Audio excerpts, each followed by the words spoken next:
तो वही छत्तीसगढ़ प्रभारी ओम माथुर सप्ताह भर से छत्तीसगढ़ दौरे पर हैं, जहां संभाग, मंडल और जिला स्तर की बैठक ले रहे हैं और दावा कर रहे हैं जल्द ही बदलाव होगा। वहीं राजस्थान में सीपी जोशी और पायलट की मुलाकात पर उन्होंने कहा कि राजनीति में एलओसी नहीं खींची जाती। मैं तो सबसे ज्यादा विपक्ष के नेताओं से मिलता था। समेत राजस्थान में, मध्य प्रदेश में चुनाव है, लेकिन स्थिति ये है कि छत्तीसगढ़ में बात की जाए तो भारतीय जनता पार्टी कमजोर नजर आ रही है।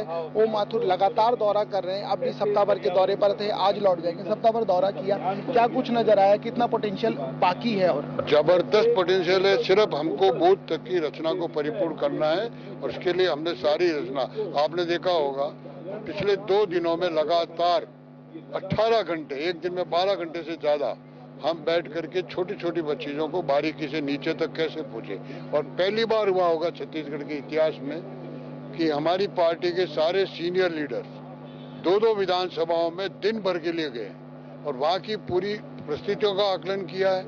उसके साथ साथ बूथों की क्या स्थिति उसका आकलन किया है। इसके साथ साथ बूथ का जो पिछले 3 चुनावों का रिजल्ट शीट हमने उनको दी है, उसमें हमारी क्या पोजीशन है उसका आकलन किया है। और भविष्य में जो हमारा बूथ ABCD ग्रेडेशन करना है, तो अगर DC में कैसे आवे, CB में कैसे आवे, BA में कैसे आवे, उसकी पूरी व्यवस्था हम लोगों ने की है। RSS के एक नेता है राजेंद्र जी, उन्होंने डॉक्टर रमन सिंह की कार्यशैली पर सवाल उठाए हैं। देखिए, वो पुराने आदमी है, मेरे मित्र हैं वो, और उन्होंने कोई ऐसी बात नहीं कही, एक प्रश्न पूछा, उसका आधार पर उन्होंने बात कही है। सीपी जोशी से मुलाकात की है गहलोत, सचिन पायलट ने। आप भी राजनीति में कोई किसी से मिले, मैं तो राजस्थान में पिछले 50 सालों से राजनीति में काम कर रहा हूँ, तभी आपसे सवाल किया। हाँ, मैं कह रहा हूँ, इसलिए हमारे राजस्थान में ऐसा नहीं कुछ।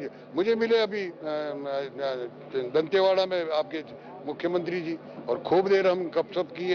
तो ये चीजें राजनीति में हम बिलो द बेल्ट नहीं जाते, राजनीति में LOC नहीं खींचते। हर दल के लोगों को सजीवता के साथ सबसे मिलना चाहिए, अपना विचार जहाँ रखना वहाँ रखे। इसलिए CP और अगर सचिन मिले हैं तो इसको कोई बहुत बड़ा एक इशू नहीं है, बराबरी की उम्र है। मेरे से भी कई बार सब लोग मिलते हैं, अशोक जी हमारे को कई बार मिलते हैं। कई बार चर्चा होती है ना कि वो भी लगे। ये चर्चा मीडिया के लिए होती है, ये चर्चा वास्तव में मीडिया वाले बनाते हैं, लेकिन मिलना जुलना। और मैं भैरू सिंह जी के समय से लगातार वहां राजस्थान में हूँ, हमारा लगातार हर दल के नेताओं के साथ। और अगर आपने मेरा सेंट्रल हॉल का दृश्य देखा हो तो ज्यादातर मेरे पास अन्य दलों के लोग बैठते थे। तो ये सजीवता तो राजनीति में हमको बनाए रखनी होगी। दल अपनी जगह है, पार्टी अपनी जगह है, वोट अपनी जगह है, लेकिन आपस में कोई LOC बने ये मैं नहीं करता। ये सवाल इसलिए खड़ा होता है कि TS सिंहदेव कई बार अपना दर्द बयां करते हैं तमाम मंचों पे कि जो अंदर चर्चा हुई। राजनीति में तो काम करते करते इंडिविजुअल लोगों के कई दर्द होते होंगे, और इसलिए ये दर्द कहाँ प्रकट होंगे, कहाँ नहीं होंगे, ये अलग विषय है। और वो कौन क्या करता है, इंडिविजुअल जहाँ तक मिलने जुलने का सवाल है, मैं बहुत खुले मन से हर दल के लोगों से मिलने के लिए तैयार हूँ और मिलता रहता हूँ।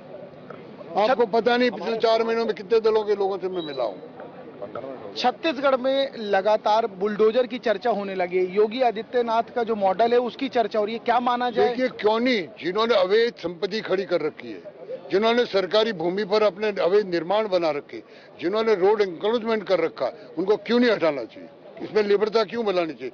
खाली एक माफियागिरी के नाते, आतंक के नाते कोई किसी गरीब की चीज हथिया ले, किसी गरीब की जमीन पे कब्जा कर ले, उसको क्यों नहीं हटना चाहिए? बुलडोजर से भी कोई बड़ी मशीन आए तो लाना चाहिए और ऐसे लोगों को सबक सिखाना चाहिए। आपके कंधे पर छत्तीसगढ़ का भार है, माना जाए सरकार आती है तो बुलडोजर यहाँ भी चलेगा? देखिए, ये माना जाना और एक प्रश्नों का उत्तर क्या होगा, यहाँ क्या परिस्थिति है। देखिए, राजनीतिक हर प्रदेश की एक दूसरे से लागू नहीं होती, हर जगह की पॉलिटिकल और भौगोलिक परिस्थिति अलग अलग होती है।